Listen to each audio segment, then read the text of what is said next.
এক মাস ব্যাপী সিয়াম সাধনার মাধ্যমে, রোজা রাখার মাধ্যমে আমরা কি শিখেছি, কি পেয়েছি,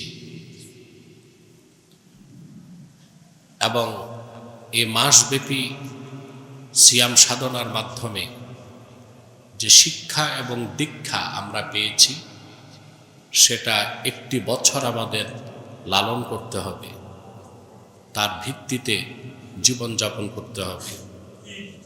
সেই আলোকে আমাদের আলোকিত করতে হবে। আল্লাহ সুবহানাহু ওয়া তাআলা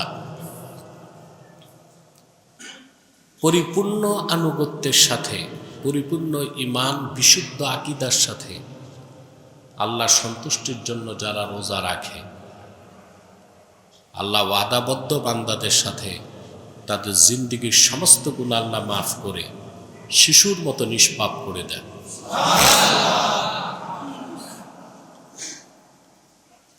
রাসূলুল্লাহ সাল্লাল্লাহু আলাইহি ওয়াসাল্লাম ইরশাদ করেছেন, মান সামা রমাদানা ঈমানান ওয়া ইহতিসাবা গুফিরা লাহু মা তাকাদ্দামা মিন যামবিহি। যে রমাদানে রোজা রাখলো ঈমানের সাথে, সওয়াবের নিয়তে, তার বিগত দিনের সমস্ত গুনাহ মোচন হয়ে যায়। তা আমরা নিশ্চিতভাবে বলতে পারি, এক মাসব্যাপী সিয়াম সাধনার মাধ্যমে আমরা গুনাহ থেকে মুক্ত হতে পেরেছি। এখন বাকি 11 মাস হচ্ছে চ্যালেঞ্জ। আপনি গুনাহ থেকে যেভাবে পুত পবিত্র হয়েছেন, সিয়াম সাধনার মাধ্যমে আল্লাহর প্রিয় পাত্র হয়েছেন, সায়েম হয়েছেন, রোজাদার হয়েছেন, আল্লাহর নেককার বান্দাদের কাতারে শামিল হয়েছেন, বাকি 11 মাস আপনি এটা ধরে রাখতে পারবেন কিনা, এটাই হচ্ছে আপনার সবচেয়ে বড় চ্যালেঞ্জ। আল্লাহ সুবহানাহু ওয়া তাআলা এক মাসব্যাপী সিয়াম সাধনা কেন দিয়েছেন? আমরা বহুবার শুনেছি, তাকওয়া অর্জন করার জন্য। কিসের জন্যে? মুমিনের জীবনে সর্বশ্রেষ্ঠ সম্বল বা পাথেয় হচ্ছে তাকওয়া। আল্লাহ তাআলা কোরআন কারীমে ইরশাদ করেছেন, ওয়াতাযাওয়াদু ফাইন্না খায়রাজ যাদিত তাকওয়া। তোমরা পাথেয় সংগ্রহ করো, পাথেয় সম্বল তৈরি করো। মানুষের বাড়িতে যেটা থাকে এটা সম্পদ, আর মানুষ যখন ঘর থেকে বের হয়, সফরে থাকে, যেটা সাথে থাকে ওইটা কি? সম্বল। সম্পদ আর সম্বল এক বিষয়। বাড়িতে আপনার টাকা আছে, পয়সা আছে, সোনা রূপা আছে, এগুলো হচ্ছে সম্পদ। আপনি যখন বাড়ি থেকে বের হন মুসাফির, তখন আপনার সাথে যেটা থাকে ওইটা কি? সম্বল। তো মুসাফিরের জন্য কোনটা বেশি দরকার, সম্পদ না সম্বল? প্রতিটি মানুষ মুসাফির, আখিরাতে সফরে চলছে, ঠিক কিনা? আমরা ছিলাম আত্মার জগতে, সেখান থেকে আল্লাহ তাআলা আমাদেরকে মুনতাকিল করেছেন আলামে আসবাব, দুনিয়ার জমিনে। এখান থেকে আমরা চলে যাব কবরে, ওখান থেকে পুনরুত্থান দিবসে হাসর ময়দানে, ওখান থেকে হিসাব নিকাশের পর দুইটা চূড়ান্ত গন্তব্য, ঈমানদার নেককার জান্নাত, বেঈমান বদকার জাহান্নাম। তখন সফর শেষ। এখন কি আমরা সফরে আছি কিনা? তা আমাদের সম্বল কি? টাকা পয়সা? তাকওয়া। সম্বল হচ্ছে তাকওয়া। আল্লাহ রাব্বুল আলামিন এই কঠোর সাধনা, সিয়াম সাধনাটা আমাদেরকে দিলেনই তাকওয়া অর্জন করে মুত্তাকি হওয়ার জন্য। কি হওয়ার জন্য? এখন এই যে তাকওয়া আমরা অর্জন করেছি, তার বহিঃপ্রকাশ কি? রোজা একটা হচ্ছে আদায়, আর একটা হচ্ছে রোজা কবুল। রোজা যদি আদা হয়ে যায়, আপনি রোজা না রাখার গুনাহ থেকে বেঁচে গেলেন। আর রোজা যদি কবুল হয়ে যায়, আপনি রোজা না রাখার গুনাহ থেকেও বাঁচলেন, আল্লাহর ওলির কাতারে শামিল হয়ে গেলেন। তা আমরা কোনটা চাই, শুধু আদা না কবুল? আমাদের এই 30টি রোজার একটাও যদি কবুল হয়ে যায়, তার আলোকে আল্লাহ তাআলা আমাদেরকে ক্ষমা করে দিতে পারে। যে তাকওয়া অর্জন করেছেন তা সীমাবদ্ধ রাখতে হবে 4টি আমলের মাধ্যমে। কয়টি আমল? গোটা তাকওয়া 4টা কথার মধ্যে। কয়টা কথার মধ্যে? হযরত আলী রাদিয়াল্লাহু তাআলা আনহু বলেছেন, 4টা বিষয় হচ্ছে তাকওয়া। তা আমিও আপনাদেরকে বলছি, এই 4টা বিষয় যদি 11 মাস ধরে রাখতে পারেন, তা আপনি রোজা রাখার মাধ্যমে যে তাকওয়া অর্জন করলেন, মুত্তাকি হিসেবে বছরটা পার করতে পারবেন। আবার আগামী বছর রোজা রাখার মাধ্যমে রিনিউ করতে পারবেন। ঠিক না? তার প্রথমটা হচ্ছে আল খাউফু আনিল জালিল। জালিলকে, আল্লাহর একটা নাম কি? জালিল। আল খাউফু আনিল জালিল, আল্লাহর ভয় অন্তরে রাখা। এটা হচ্ছে তাকওয়ার মূল। তাকওয়ার আল্লাহর ভয় যার অন্তরে যত বেশি জাগ্রত থাকবে, গুনাহ করার প্রবণতা তার তত কমবে। কার ভয়তে? আল্লাহর ভয়। আল্লাহকে যে যত বেশি ভয় পাবে, গুনাহ থেকে সে তত বেশি বাঁচবে। এটা একটা স্বাভাবিক বিষয়। কোরআন শরীফে আল্লাহ বলেছেন, فَأَمَّا مَنْ طَغَى وَآثَرَ الْحَيَاةَ الدُّنْيَا فَإِنَّ الْجَحِيمَ هِيَ الْمَأْوَى। আর যে ব্যক্তি সীমা লঙ্ঘন করল আর দুনিয়ার জীবনকে আখিরাতের উপর প্রাধান্য দিল, তার চূড়ান্ত গন্তব্য হচ্ছে জাহান্নাম। وَأَمَّا مَنْ خَافَ مَقَامَ رَبِّهِ وَنَهَى النَّفْسَ عَنِ الْهَوَى فَإِنَّ الْجَنَّةَ هِيَ الْمَأْوَى। আর যে ব্যক্তি কাল কিয়ামতে আল্লাহর সামনে দাঁড়াবার ভয় অন্তরে পোষণ করল, যে আমাকে আল্লাহর সামনে দাঁড়াতে হবে, হবে কি না? প্রত্যেককে দাঁড়াতে হবে আল্লাহর সামনে। আল্লাহর সামনে দাঁড়াবে মানুষ, তার ন্যাক আমলগুলোকেও দেখানো হবে, তার গুনার কাজগুলো দেখানো। এই পৃথিবীতে মানুষ অনেক অপরাধ করে, কোনো রেকর্ড নাই। কোনো এমন অপরাধও মানুষ করে তার স্ত্রী জানে না, সন্তানরা জানে না, গোয়েন্দা সংস্থা জানে না। আল্লাহ তাআলা সব আল্লাহ রেকর্ড উপস্থিত করবেন। আল্লাহ কোরআন শরীফে বলেছেন, يوم تجد كل نفس ما عملت من خير محضرا وما عملت من سوء। কাল কিয়ামতের দিন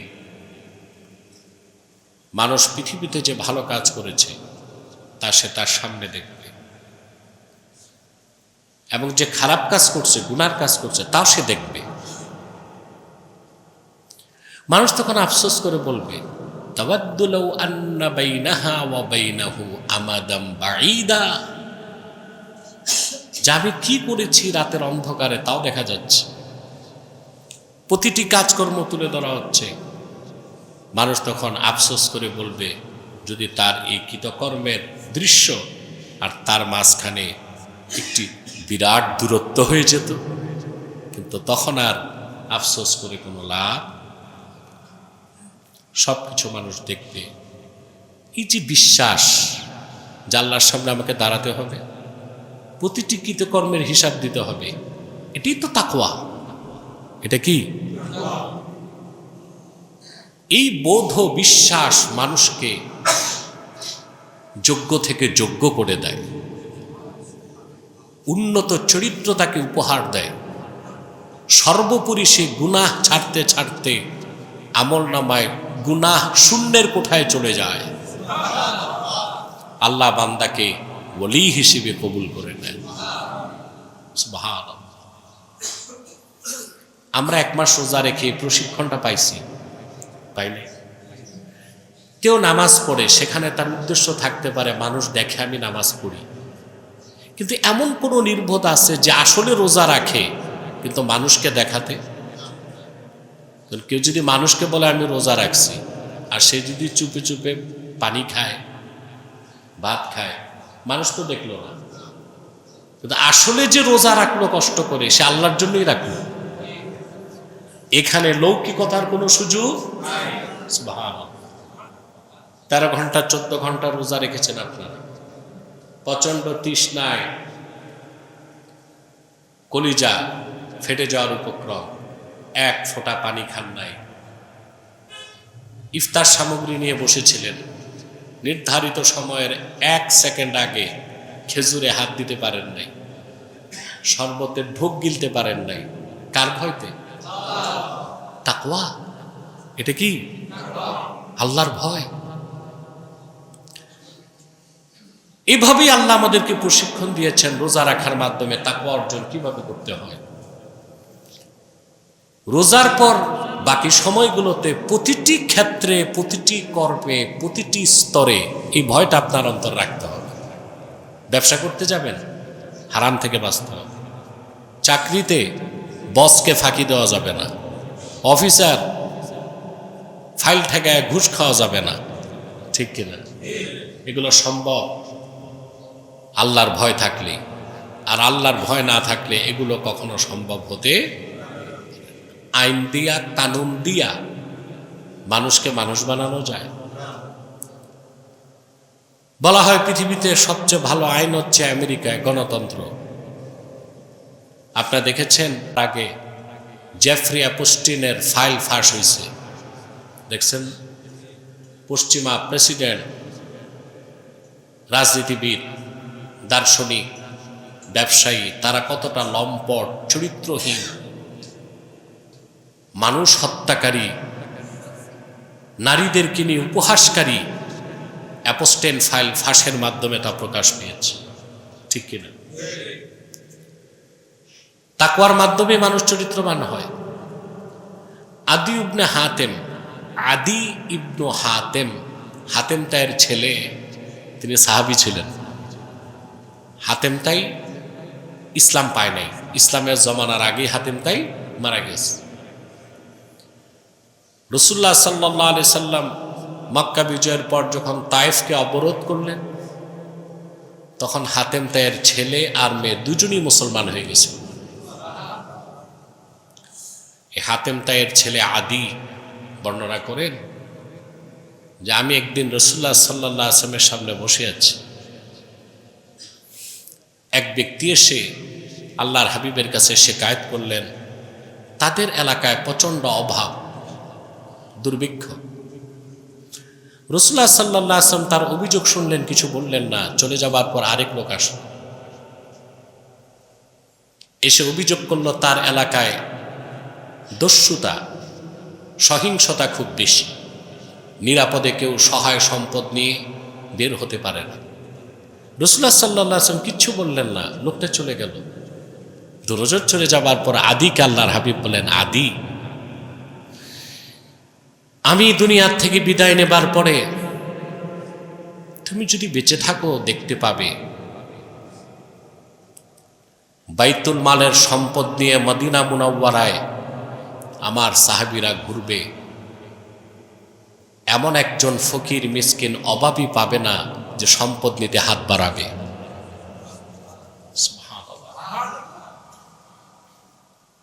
আর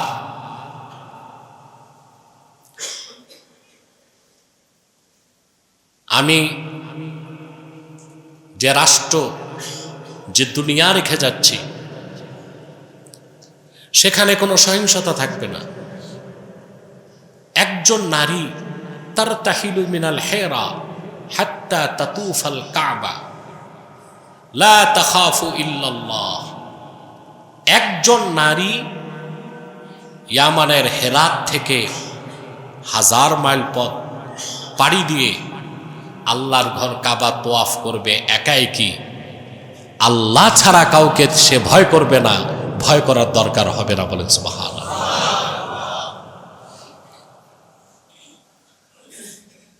আদি ইবনে হাতেম বলেন, হযরত ওমরের জামানায় রোম যখন মুসলমানদের করতলগত হলো, এত পরিমাণ সম্পদ বাইতুল মালে জমা হলো যে হযরত ওমর, হযরত বেলাল ছিলেন দায়িত্বে বাইতুল মালের। অর্থমন্ত্রী ছিলেন কে? হযরত বেলাল। হযরত ওমরের যুগে অর্থমন্ত্রী কে ছিলেন? হযরত বেলাল রাদিয়াল্লাহু তাআলা। তিনি এসে বললেন, ইয়া আমির আল মুমিনিন, আমিরুল মুমিনিন, বাইতুল মালে আর সম্পদ রাখার জায়গা নাই। হযরত ওমর বলেন, বাইতুল মালের দরজা খুলে দাও। সুবহানাল্লাহ। 3 দিন পর্যন্ত তিনি বাইতুল মালের দরজা খোলা রাখলেন, কোনো একজন মানুষ সেখানে এসে কিছু নেয় নাই। সুবহানাল্লাহ। সহজ কথা। আদি ইবনে হাতেম বলেন, আমি হজ করতে মক্কায় গেলাম, কাবা শরীফ থেকে একটু দূরে দাঁড়িয়ে আছি, দেখি দূর থেকে মরুভূমির বুক চিরে একটি বাহন আসছে। কাছে আসার পর টের পেলাম বাহনে একজন নারী বসে আছে। তার শরীরে এতই অলংকার যার ঝলক পোশাক ভেদ করে প্রমাণ দিচ্ছে সে অলংকারে সজ্জিত। আমি জিজ্ঞেস করলাম, মা কোত্থেকে এসেছেন? বলল, হেরাত থেকে এসেছি আল্লাহর ঘর কাবা তোয়াফ করতে। আদি বলেন, আমার মনে পড়ছে তখন আল্লাহর হাবিবের কথা। আল্লাহর হাবিব বলেছেন, আমার উম্মতের একজন নারী ইয়ামানের হেরাত থেকে একাই কে এসে কাবা ঘর তোয়াফ করে যাবে, আল্লাহ ছাড়া কাউকে সে ভয় করবে না, ভয় করার দরকার হবে না। বলেন সুবহানাল্লাহ। রাহমাতুল লিল আলামিন নূর নবীজি মুহাম্মদ মুস্তাফা সাল্লাল্লাহু আলাইহি ওয়াসাল্লাম ১৫০০ বছর আগে সমাজ রাষ্ট্র গঠনের যে ফর্মুলা দিয়েছেন, যা আদর্শ শিক্ষা দিয়েছেন, তা থেকে আমরা এটা উপলব্ধি করতে পারি তাকওয়া। সমাজ ও রাষ্ট্র যখন তাকওয়ার ভিত্তিতে বিনির্মিত হবে, সেই সমাজ ও রাষ্ট্রে কোনো সহিংসতা থাকবে না, নারীর সতীত্বে কেউ হাত দিবে না। ঠিক কিনা? রাসূলুল্লাহ সাল্লাল্লাহু আলাইহি সাল্লাম ১৩,০০০ বছর আগে যে দিন রেখে গেলেন, যে উসওয়া রেখে গেলেন, সেই দিন অনুসরণ করতে গেলে, সেই উসওয়ার অনুসরণ করতে গেলে আমরা দেখি সমাজ ও রাষ্ট্রকে সন্ত্রাস মুক্ত, সহিংসতা মুক্ত, অভাব মুক্ত, দুর্নীতি মুক্ত করতে হলে তাকওয়া ভিত্তিক জীবন যাপনের কোনো বিকল্প নাই। তাকওয়া ভিত্তিক জীবন যাপন, তাকওয়ার চর্চা থাকতে হবে সমাজে, ব্যক্তিতে, পরিবারে, সমাজে, রাষ্ট্রে। ঠিক কিনা? যারা আইনের শাসনের কথা বলে, যারা আন্তর্জাতিক আদালত বানিয়ে রেখেছে, যারা জাতিসংঘে নেতৃত্ব দেয়, আমরা দেখলাম তারাই পৃথিবীতে সবচেয়ে বর্বর। ঠিক কিনা? একটি স্বাধীন রাষ্ট্রে অতর্কিত হামলা করে সে দেশের সর্বোচ্চ নেতাকে হত্যা করা হয়েছে, খামিনিকে। তার আগে ভেনেজুয়েলার প্রেসিডেন্টকে রাতের অন্ধকারে বউসহ হাইজ্যাক করছে। এটি কি সভ্য দুনিয়া? কথা বলেন। আপনারা যারা পলিটিক্স চর্চা করেন তারা জানেন, এক সময় পৃথিবীতে দাপট ছিল কমিউনিজম, তারপর আসলো ক্যাপিটালিজম আমেরিকার নেতৃত্বে। এখন যেটা, এটা হচ্ছে জাঙ্গালিজম। এটা কমিউনিজমও না, এটা ক্যাপিটালিজমও না, এটা হচ্ছে জঙ্গলি আইনে দেশ চলছে, পৃথিবী চলছে, ঠিক কিনা বলেন? তাহলে তাকওয়া ভিত্তিক জীবনযাপনের মাধ্যমে একটি সুন্দর সমাজ ও রাষ্ট্র গঠন করা সম্ভব। ব্যক্তি জীবনেও তাকওয়ার কোনো বিকল্প নাই। আল্লাহ তাআলা মাসব্যাপী রোজা রাখার মাধ্যমে আমাদেরকে তাকওয়া শিক্ষা দিয়েছেন। আমরা এটা লালন করবো ইনশাআল্লাহ। বলেন, আপনারা তো দেশে কত সংস্কার করলেন না? কথা বলেন। খুন বন্ধ হয়েছে, চুরি ডাকাতি, সন্ত্রাস, সহিংসতা, চাঁদাবাজি। আপনি সেট আপ চেঞ্জ করছেন, সিস্টেম চেঞ্জ করেন নাই। রাষ্ট্র পরিচালনার মূল নীতি হবে তাকওয়া। কি হবে? আপনার সংসদে দেখবেন প্রত্যেক সংসদ সদস্যের সামনে সংবিধান রাখা থাকে। কথা বললেই তাড়াতাড়ি সংবিধানটা খুলে অনুচ্ছেদ নাম্বার এত, ক খ, ক এর খ, গ এর ঘ, এগুলো বলে দলিল দেয়। কিন্তু কত সুন্দর হতো প্রত্যেকের সামনে যদি কোরআন শরীফ থাকতো। কিন্তু যাদের কথা বলছি এরা তো সূরা ফাতিহাও পড়তে পারে না। কথা আল্লাহ কারীম চারটা বিষয়কে কেন্দ্র করে তাকওয়া। কয়টা বিষয়? প্রথম হচ্ছে আল খাউফু আনিল জালিল, 2 নাম্বার হচ্ছে ওয়াল কানাআতু বিল কলিল, অল্প তুষ্টি থাকা। অল্পে তুষ্ট না থাকলে তাকওয়ার উপর থাকা যায়।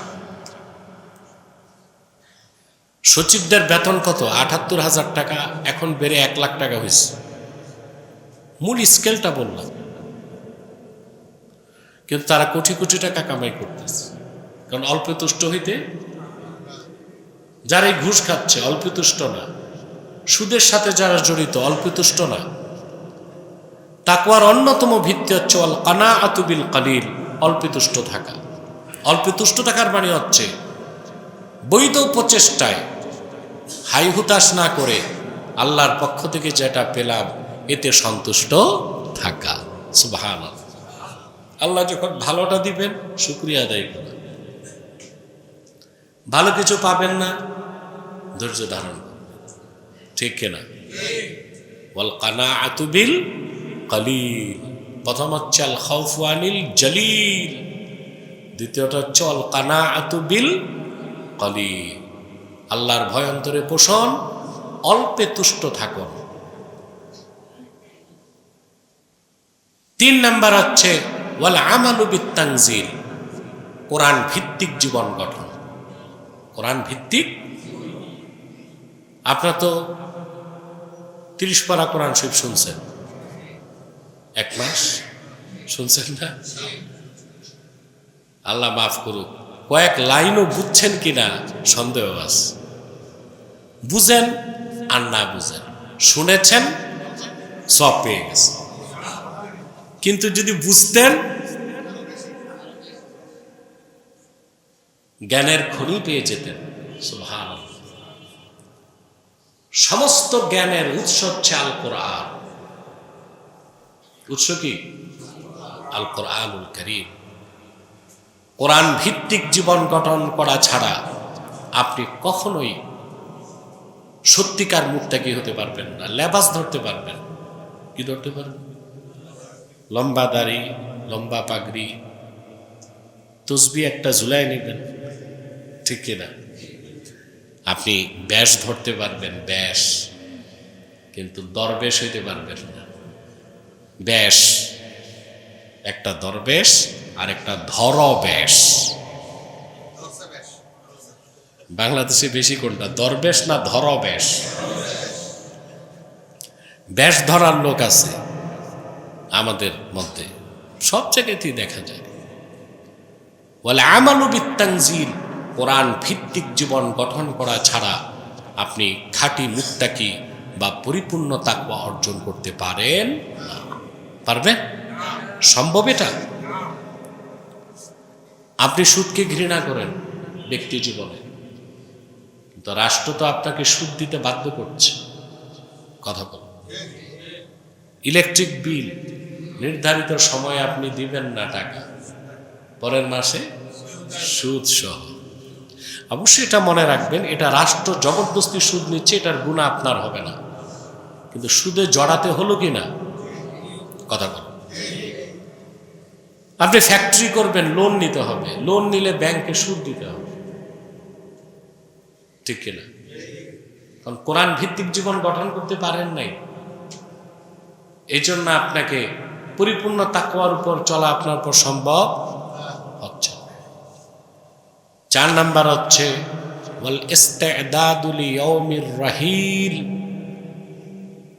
সুবহানাল্লাহ, যেই দিন আপনার বিদায়, সুবহানাল্লাহ, সেই দিনের প্রস্তুতি গ্রহণ। সেই দিনের প্রত্যেকে বিদায় নিতে হবে, কিন্তু প্রস্তুতি কি আছে এটা দেখার বিষয়। প্রস্তুতি থাকতে হবে না? একজন মানুষ যতক্ষণ পর্যন্ত এতটুকু প্রস্তুত থাকবে না যে এখন আল্লাহ মৃত্যু দিলে এখন আমি প্রস্তুত আল্লাহ সাক্ষাতের জন্য, ততক্ষণ পর্যন্ত সে পরিপূর্ণ মুমিন হতে পারে। কারণ মুমিনের জন্যে আল্লাহ সাক্ষাতের ক্ষেত্রে বাধাই হচ্ছে মৃত্যু। বাধা কি? মৃত্যু। আল্লাহ সুবহানাহু ওয়া তাআলা কোরআন কারীমে ইরশাদ করেছেন, ইয়া আইয়ুহাল্লাযীনা আমানুত্তাকুল্লাহা ওয়াল তানজুর নাফসুম মা কদ্দামাত লিগাদ। হে ঈমানদারগণ, মহান আল্লাহকে ভয় করো, আর তোমাদের প্রত্যেক নফস বা ব্যক্তি যেন লক্ষ্য করে আগামীকালের জন্য সে কি পাঠিয়েছে। আগামীকাল মানে শনিবার, আজকে শুক্রবার, তো কালকে কি? এই আগামীকালের কথা আল্লাহ বলছেন, কাল কিয়ামতের দিন, অর্থাৎ আখিরাতের দিনের জন্য, আখিরাতের জন্য কি পাঠিয়েছে বান্দা, আল্লাহ তা লক্ষ্য করতে বলছেন। এটা যে লক্ষ্য করে বোঝা গেল সে যেদিন বিদায় নিবে দুনিয়া থেকে, সেই দিনের প্রস্তুতি সে গ্রহণ করছে। সুবহানাল্লাহ। দুনিয়ার চাকচিক্য, ভোগ বিলাস, রং তামাশা, মৌজ মাস্তি, আনন্দ, ফুর্তি, হইচই আমাদেরকে অন্ধ এবং বধির করে দিয়েছে। আমরা যে ঘুমাতে যাই, সেই ঘুম থেকে আর নাও জাগতে পারি, ঠিক? কিন্তু দুনিয়ার চাকচিক্য, বৃত্ত বৈভব, আনন্দ, ফুর্তি, হইচই আমাদেরকে সেই মহাসত্য পরকাল বা কিয়ামতের বিষয় থেকে গাফেল করে রেখেছে। আল্লাহ তাআলা বলেছেন, ওয়াল তানজুর নাফসুম মা কদ্দামাত লিগাদ। প্রত্যেক ব্যক্তি যেন লক্ষ্য করে আগামীকালের জন্য সে কি পাঠিয়েছে। এটাই হচ্ছে ওয়াল ইস্তিদাদু লিয়াউমির রাহিল। যেদিন দুনিয়ার থেকে বিদায়, সেই দিনের প্রস্তুতি গ্রহণ। এখন প্রস্তুতি গ্রহণ করবেন কেমনে? প্রশ্ন আসে না? কথা বল। ইবাদত বন্দেগী করবেন, কিন্তু কথা এতটুক না, আপনাকে প্রতিদিনের হিসাব বুঝে নিতে হবে। রাতে ঘুমাতে যাওয়ার আগে আপনি বেশি ন্যাক করছেন না বেশি গুনাহ করছেন? কথা বলেন। হিসাব তো আল্লাহর ফেরেশতারা রাখতেছে, আপনার হিসাব আপনাকেও রাখতে হবে। কথা বলেন। যে ব্যবসায়ীর কাছে হিসাব নাই, ওর ব্যবসা কেরোসিন, ঠিক কিনা? ব্যবসা থাকবে না তার হিসাব ছাড়া। আপনিও তো ব্যবসায়ী, আপনার আমার ব্যবসা কার সাথে? সুবহানাল্লাহ। আল্লাহর সাথে আমাদের ব্যবসা আছে কিনা? আল্লাহ কোরআন শরীফে বলেছেন, হাল আদুল্লুকুম আলা তিজারাতিন তুনজিকুম মিন আযাবিন আলীম তুমিনুনা বিল্লাহি ওয়া রাসূলিহি ওয়া তুজাহিদুনা ফি সাবিলিল্লাহি বিআমওয়ালিকুম ওয়া আনফুসিকুম। আল্লাহর হাবিব আল্লাহর ওহীর ভাষায় বলেন, আমি কি তোমাদেরকে একটি ব্যবসার কথা বলবো, যে ব্যবসা তোমাদেরকে জাহান্নাম থেকে নিষ্কৃতি দিবে? সেটা হচ্ছে আল্লাহর প্রতি ঈমান, আল্লাহ রসুলের প্রতি ঈমান, সুবহানাল্লাহ, এবং আল্লাহর পথে জিহাদ, জান দিয়ে মাল দিয়ে। তা আমাদের ব্যবসা কার সাথে? ব্যবসা হিসাব রাখতে হবে। আর এই হিসাবটা করবেন আপনি রাতে যখন ঘুমাতে যাবেন। রাসূলুল্লাহ সাল্লাল্লাহু আলাইহি ওয়াসাল্লাম ইরশাদ করেছেন, সুনান তিরমিজির হাদিস, হাসিবু ক্বাবলা আন তুহাসাবু, আল্লাহর পক্ষ থেকে তোমাদের হিসাব নেবার আগে নিজেরা নিজেদের হিসাব করো। নিজেরা নিজেদের, এটা মুহাসাবা। এটা কি? মুহাসাবা।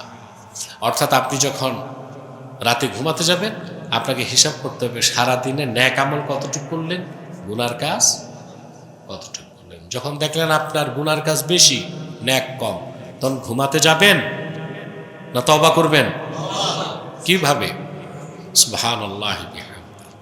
রাসূলুল্লাহ সাল্লাল্লাহু আলাইহি ওয়াসাল্লামের হাদিস, সুনান তিরমিজির হাদিস, আল্লাহর হাবিব সাল্লাল্লাহু আলাইহি ওয়াসাল্লাম ইরশাদ করেছেন, ইত্তাকিল্লাহ হাইসুমা কুনতা। হযরত আবু যর গিফারিকে এবং জুনদুব ইবনে জুদানা দুজনকে রাসূলুল্লাহ সাল্লাল্লাহু আলাইহি ওয়াসাল্লাম একই নসিহত করেছেন, আল্লাহকে ভয় করো তুমি যেখানেই থাকো। সুবহানাল্লাহ। ওয়া আতবিইস সাইয়্যাতাল হাসানাতা তামহুহা, আর তোমার দ্বারা যদি গুনাহ হয়, গুনাহের পিছনে তুমি নেক পাঠাও, পিছনের নেক সামনের গুনাহকে মুছে দিবে। ওয়া খালিকিন নাসা বিখুলুকিন হাসান, আর মানুষের সাথে উত্তম আচরণ প্রদর্শন। তাহলে বোঝা যাচ্ছে দিন সারাদিনে আপনার দ্বারা গুনার কাজ বেশি হয়েছে, নেক কম, আপনি তওবা করতে হবে, আর রাতে দাঁড়িয়ে 2-4 রাকাত তাহাজ্জুদ পড়ুন, আর সামনের গুনাহগুলো সব মাফ হয়ে যাবে। সুবহানাল্লাহ। আমরা এইভাবে আমল করব তো ইনশাআল্লাহ। কয়টা বিষয়? আল খাউফু আনিল জলিল, ওয়াল আমালু বিত তানজিল, ওয়াল কানাআতু বিল কলিল, ওয়াল ইস্তিদাদু লিয়াউমির রাহিল। আল্লাহর ভয় অন্তরে রাখা, কোরআন ভিত্তিক জীবন গঠন, অল্পে তুষ্ট থাকা, যেদিন পৃথিবী থেকে বিদায় সেই দিনের প্রস্তুতি গ্রহণ। আল্লাহ তাআলা 1 মাস ব্যাপী রোজা পরিপূর্ণ করার পর শুকরিয়া আদায় করতে বলছেন। কি আদায় করতে বলছেন? আল্লাহ পাক বলেন, ইউরিদুল্লাহু বিকুমুল ইউসরা ওয়া লা ইউরিদু বিকুমুল উসর। আল্লাহ তোমাদের জন্য সহজটা চান, কষ্ট চান না। ঠিক না? কষ্ট চান? রোজা ফরজ করছেন রমজান মাসে, আবার বলে দিয়েছেন, ফামান কানা মিনকুম মারিদান আও আলা সাফারিন ফাইদ্দাতুম মিন আইয়ামিন উখর। তবে রমজান মাসে কেউ যদি অসুস্থ থাকে, তোমাদের মধ্যে সফরে থাকে, সেজন্য রোজা না রেখে অন্য সময় গুনে গুনে রোজা কাজা সহজ করে দিয়েছেন। কথা বলেন। দিনের প্রতিটি কাজ আল্লাহ তাআলা সহজ করে দিয়েছেন। আল্লাহর হাবিব মুহাম্মদ সাল্লাল্লাহু আলাইহি ওয়াসাল্লামের মাধ্যমে ১৫০০ বছর আগে আল্লাহ তাআলা এমন একটি পরিপূর্ণ দিন দিয়েছেন আমাদেরকে, যে দিন ইসলামের প্রতিটা বিষয় সত্যের সর্বোচ্চ মানদণ্ডে উত্তীর্ণ, চরম যৌক্তিক এবং বৈজ্ঞানিক। বলেন সুবহানাল্লাহ। সেখানে অযথা কোনো বাড়াবাড়ি নাই। ইসলাম প্রথা মানার নাম না, প্রতিটি কাজে আছে দর্শন। কি আছে? সুবহানাল্লাহ। আল্লাহ সহজ করে দিয়েছেন না? আল্লাহ বলেন, আল্লাহ তোমাদের জন্য সহজ চান, কঠিনটা চান না। কঠিনটা চান না, কঠিনটা চান।